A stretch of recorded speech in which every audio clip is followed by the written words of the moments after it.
As an example of proteins that do not interact with sequence-specific fashion, we mention that histones, proteins that are extremely important in the structure of the eukaryotic chromosome. Although less significant in prokaryotes, histones are relatively small proteins that have a high proportion of positively charged amino acids, arginine, lysine, and histidine. DNA has a large number of negatively charged phosphate groups on the outside of the DNA double helix. Histones, because of their positive charge, combine strongly and relatively nonspecifically with negatively charged DNA. Association of histones with DNA leads to formation of nucleosomes, the unit particles of the eukaryotic chromosomes.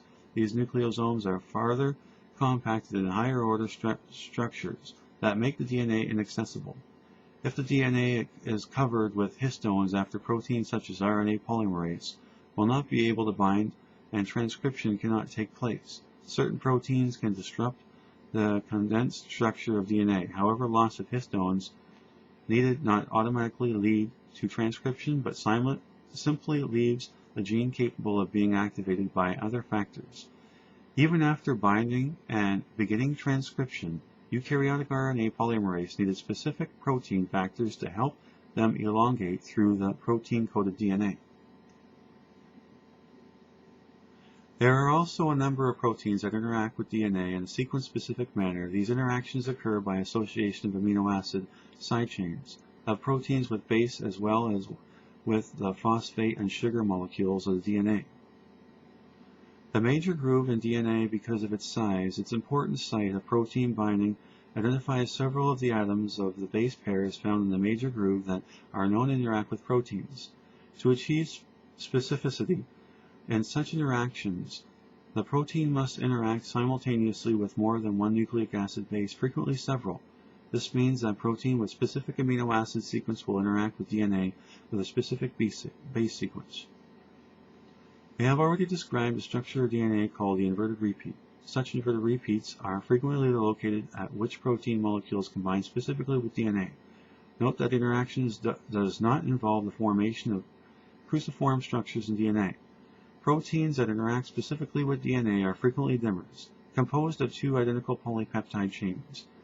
On each polypeptide chain in a region called domain that interacts specifically with a region of DNA in the major group.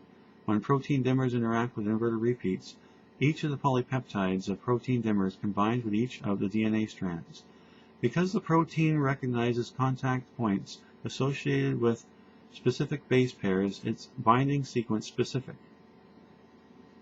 Structures of DNA binding proteins. Studies of the structure of several DNA binding proteins from both prokaryotes and eukaryotes have revealed a few types of common protein substructures that are apparently critical for proper binding of many of these proteins to DNA.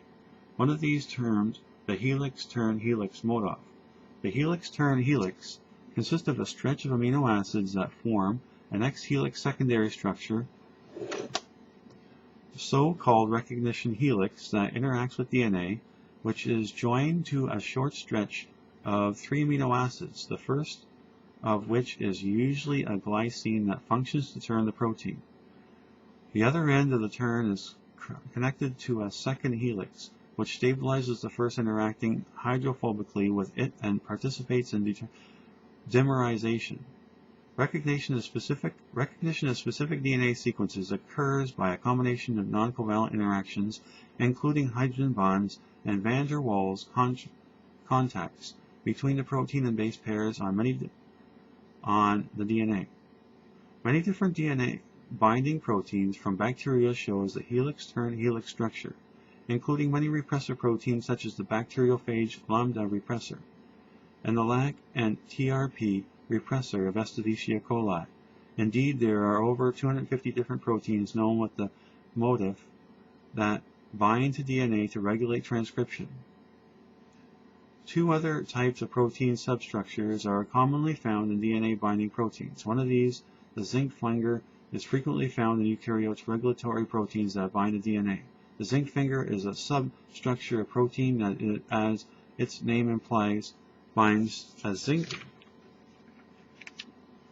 ion. It seems most likely that part of the finger of amino acids that is created forms an X helix and this interacts with the DNA in a major groove, there are typically at least 2 such fingers on the protein involved in binding. The other protein substructure commonly found in DNA binding proteins is the leucine zipper. This substructure is formed by the side chain on leucine residues spaced every 7 amino acids, and it somewhat resembles a zipper. Unlike the helix and the zinc finger, the leucine zipper does not seem to interact with the DNA itself, but serves to hold 2 other X helix in the correct position to bind DNA. Once a protein combines at a specific site on the DNA, a number of outcomes can occur. In some cases, the protein and enzyme that carries out some specific action on DNA, such as RNA polymerase, which makes RNA using DNA as a template. In other cases, the protein that binds cannot block transcription negative regulation, or can activate it. Positive regulation. Negative control of transcription, repression, and induction. Transcription is the first step in biological information flow where it is relatively simple to increase the expression of one gene relative to another. If one gene is transcribed more frequently than one another, there will be a greater abundance of its mRNA in the cell and therefore a greater amount of its protein product. Even constitutive proteins can be required in different amounts. High levels of transcription can result because a gene has a promoter very close to the consensus sequence, and high levels of translation can result in a gene's Shine Dargano has extensive complementary with 16 rRNA. These sequences are fixed, however, and serve to set expressions at a fixed level. The remainder of this chapter will not, however, deal with the relative strength of different promoters or the efficiency of translation initiation of a particular mRNA, but with how the level of transcription of an individual gene can be changed in a regulation manner. We considered how cells regulate enzyme activity. We now begin a discussion on how cells regulate enzyme synthesis.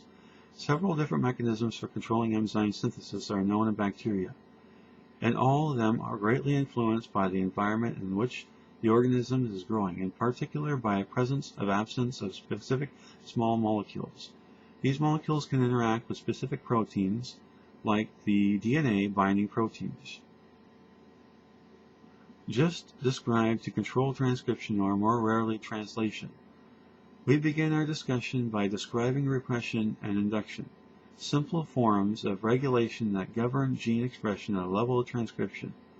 In this section we will deal only with negative control of transcription, a kind of control whose regulatory mechanism involves stopping transcription. Enzyme repression. Often the enzyme catalyzing the synthesis of a specific product are not synthesized if this product is present in the medium. For example, the enzymes involved in formation of the amino acid arginine are synthesized only when arginine is absent from the culture medium. External arginine represses the synthesis of the enzymes, as can be seen. If arginine is added to culture, growing exponentially in the medium devoid of arginine, growth continues at the previous rate, but the formation of enzymes involved in arginine synthesis stops. Note that this is a specific effect, as the synthesis of all other enzymes in the cell continue at the same rates as previously. Enzyme repression is a very widespread phenomenon in bacteria that occurs as a means of controlling the synthesis of a wide variety of enzymes involved in the biosynthesis of amino acids, purines, and pyrimidines. In almost all cases, it is the final product of a particular biosynthetic pathway that represses the enzymes of this pathway. In these cases, repression is quite specific, and the process usually has no effect on the synthesis of enzymes other than those involved in a specific biosynthetic pathway. The value to the organism of enzyme repression is obvious because it effectively ensures that the organism does not waste energy synthesizing unneeded enzymes. Enzyme induction, a phenomenon complementary to repression of enzyme induction, the synthesis of an enzyme only when its substrate is present. Figure 8.11 shows this process in the case of the enzyme B-galactosidase. which is involved in the use of the sugar lactose. If lactose is absent from the medium, the enzyme is not synthesized, but synthesis begins almost immediately after lactose is added. Enzymes involved in the catabolism of carbon and energy sources are often inducible.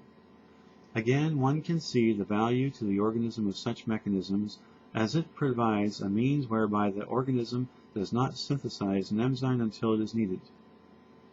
The substrate that initiates enzyme induction is called an inducer, and the substrate that represses production is called a copressor. These substances, which are always small molecules, are often collectively called effectors. Not all inducers and copressors are substrates or end products of the enzyme involved.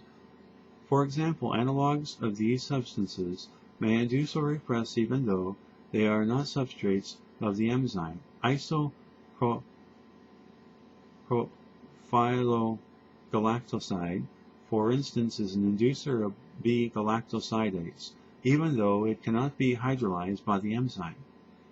In nature, however, inducers and copressors are probably normal cell metabolites.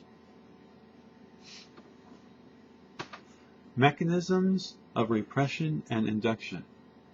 Enzyme repression or induction acts as a level of transcription. Enzyme synthesis is controlled by initiating or terminating mRNA production for a particular enzyme or group of enzymes. How can inducers and copressors affect transcription in such a specific manner? They do this indirectly by combining with specific regulatory proteins that then in turn affect mRNA synthesis. In the case of a repressible enzyme, the copressor, for example, arginine, combines with a specific repressor protein. The arginine repressor that is present in the cell, the repressor protein is allosteronic protein. Its conformation being altered when the copressor combines with it. This altered repressor protein can then combine with a specific region of the DNA near the promoter of the gene, the operator region. This region gave its name to the operin, which is as we have discussed.